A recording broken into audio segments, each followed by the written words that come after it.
Before we begin, if you enjoy story narrations like this, consider subscribing so you don't miss future ones. The call came at 11:47 p.m. I almost ignored it. I was lying on the couch in my apartment with a mug of tea that had already gone cold, half watching some random documentary while scrolling through messages on my phone. Outside the windows, rain tapped softly against the glass, turning the city lights into blurred streaks of orange and white. Then my phone buzzed on the coffee table. My brother's name lit up the screen. Daniel. At first, nothing about it felt strange. The profile picture was his usual one, that slightly crooked smile he always makes in family photos. The number matched his contact perfectly. Everything looked normal. But when I answered, all I heard at first was breathing. Heavy breathing. Then a voice whispered, "Don't hang up, it's me." The moment I heard him, I sat upright because it sounded exactly like my brother. Not close. Not similar. Exactly. Same voice, same tone, same nervous way of speaking when he was stressed. "Daniel?" I asked immediately. "What happened?" There was a pause on the line. Then he said, "I'm in trouble." Something inside me tightened instantly. My brother and I weren't the type to call each other late at night unless something was seriously wrong. We mostly texted memes, family updates, stupid jokes, normal things. So hearing panic in his voice at nearly midnight made my brain jump straight to the worst possibilities. "Where are you?" I asked. Another pause, then he lowered his voice. "I got into an accident." My stomach dropped. "What kind of accident?" "I can't explain everything right now," he whispered quickly. "You just need to listen carefully." Looking back now, that was the first moment the scam really started working. Not because of technology, because of emotion. Fear changes the way you think. It narrows your world until only the emergency exists, and the people behind that call understood that perfectly. Daniel explained that he'd been driving home from Philadelphia when another car hit him at an intersection. Then his voice dropped even lower. There were drugs in the other car.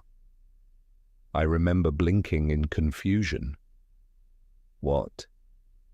"The police think I'm involved somehow," he whispered.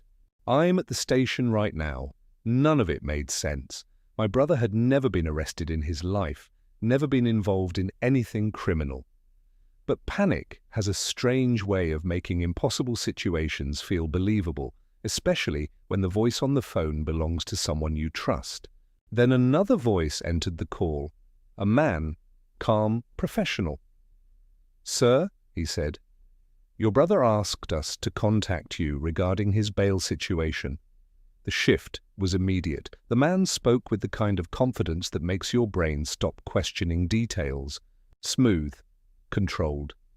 Like he'd done this many times before. He introduced himself as an attorney assisting Daniel and began explaining that things could still be resolved quietly before formal charges were processed. Quietly, formal charges. The wording was deliberate.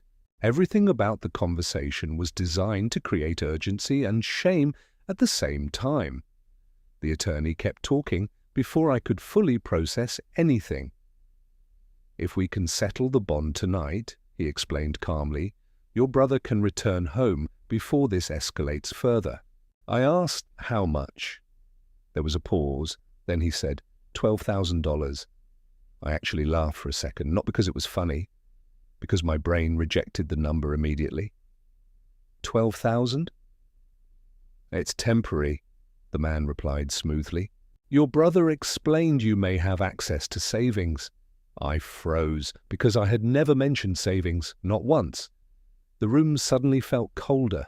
I stared at the rain sliding down my apartment window, while my heartbeat started pounding in my ears. Then Daniel came back onto the line, or at least the voice pretending to be Daniel. "Please," he whispered. "I'm begging you." Hearing that nearly broke me, because it sounded real. terrifyingly real.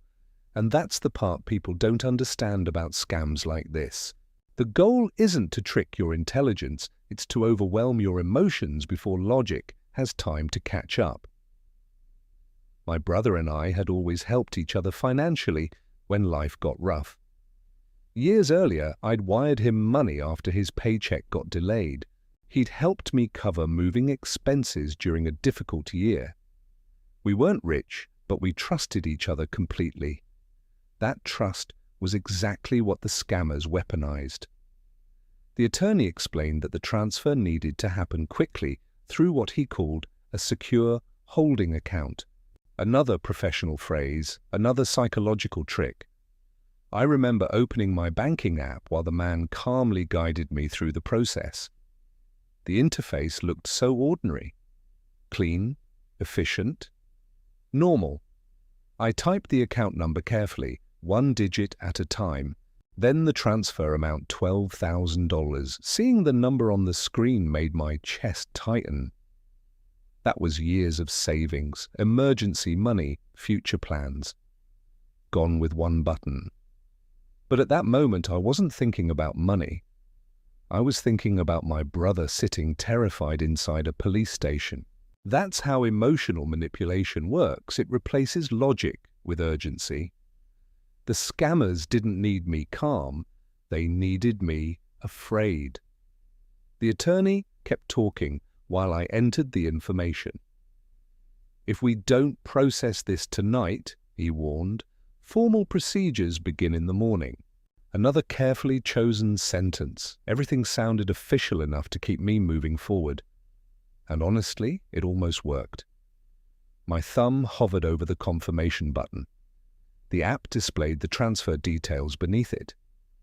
I remember staring at the screen while the room suddenly felt too quiet. The confirmation button felt like a trap door. One press and the money would disappear forever.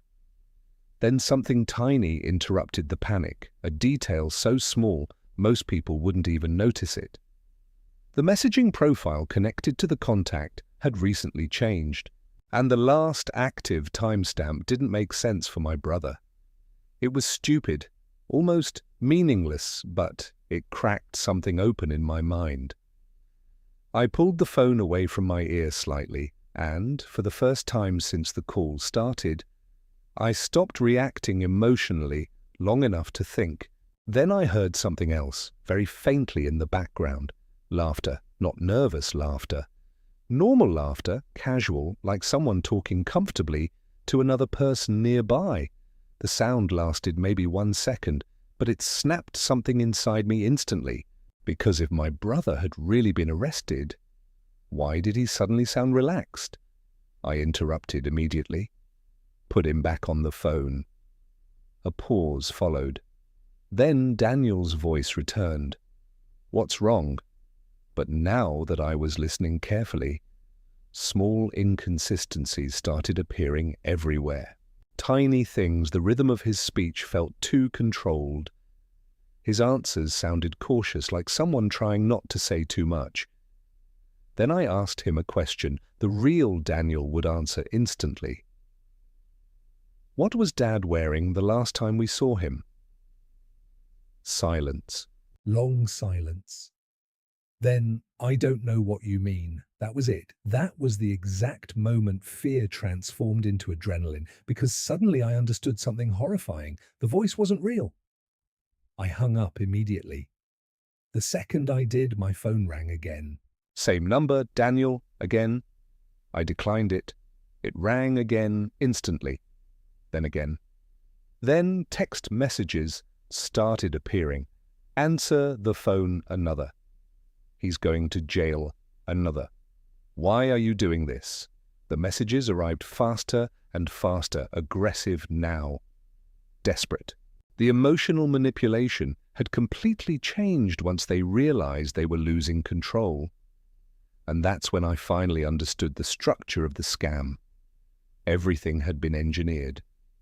The panic, the urgency, the shame, the pressure, even the fake professionalism of the attorney. It was all designed to push me toward one moment, pressing that confirmation button before I had time to think.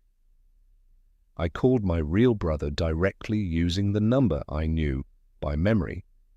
He answered on the second ring through FaceTime, half asleep, confused, at home, completely fine.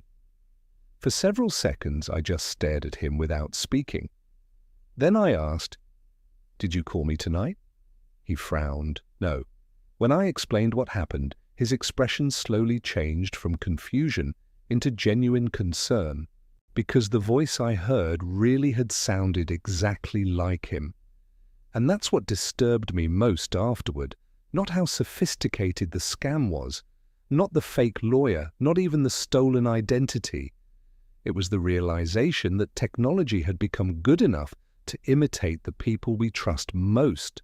The adrenaline didn't disappear after the call ended. It changed shape. It became anger, embarrassment, relief, then something heavier. Shame, not because I lost money, because I almost did. I kept replaying the moment in my head, the banking app, the transfer screen, my thumb hovering over the confirmation button. 1 second later, and $12,000 would have been gone. Probably forever. The next morning, I contacted my bank immediately. The customer service representative listened carefully while I explained everything. They placed temporary protections on my account and advised me to document every message and phone log connected to the incident. I took screenshots of everything, blocked the number, filed reports, and over the following days, I started researching scams involving AI voice cloning and identity impersonation. What I discovered made the entire experience even more disturbing. Scammers no longer needed to hack phones or steal accounts directly. Sometimes all they needed was publicly available audio. A few seconds from TikTok videos, Instagram stories, Facebook uploads, voice messages, podcasts, that was enough. Modern AI tools could recreate tone, pacing, emotion, even breathing patterns. The technical side was terrifying, but the psychology behind it was worse, because the real weapon wasn't technology, it was trust. As I researched more, I realized something else. The scam had worked because it exploited something good in me. My willingness to help family, my instinct to protect people I love, my reflex to fix problems quickly. That realization stayed with me for weeks. At first, I felt embarrassed for almost falling for it.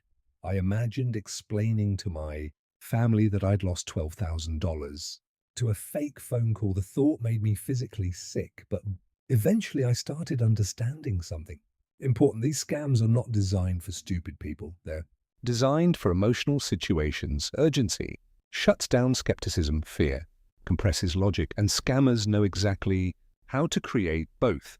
One sentence from another scam victim stuck with me more than anything else, she said. They don't steal money, they steal certainty. That was exactly it. For those few terrifying minutes, I genuinely believed I was trying to save my brother. The scammers replace certainty with fear, and once fear takes control, people act before thinking. That's the entire system. Afterward, my family created new habits, any large money. Request now requires direct phone verification, known phone numbers, confirmation questions only family members can answer. At first, it felt paranoid. Now it feels necessary, because the world changed quietly while most people weren't paying attention. Voices can now be copied, identities can be recreated, trust itself can be manipulated, and sometimes the most dangerous scams aren't the obvious ones. They're the ones that sound exactly like someone you love. Even now, months later, I still hesitate whenever my phone rings late at night, and sometimes I think about how close I came to pressing that button. Or second, one decision, one moment of panic, that's all it would have taken to lose $12,000 to a voice that never belonged to my brother at all. Did the story send chills down your spine? And from which city are you tuning in tonight? Let's meet in the comments. If you enjoyed this dark tale, you can support me with a super thanks so I can keep uncovering more gripping true crime stories for you. Thank you so much for your support. It helps me bring even more suspenseful narratives to life. I'm looking forward to your thoughts on this mystery. There's a lot more waiting for you on my channel. Don't forget to subscribe, like, and share. See you in the next chilling story with intrigue and respect.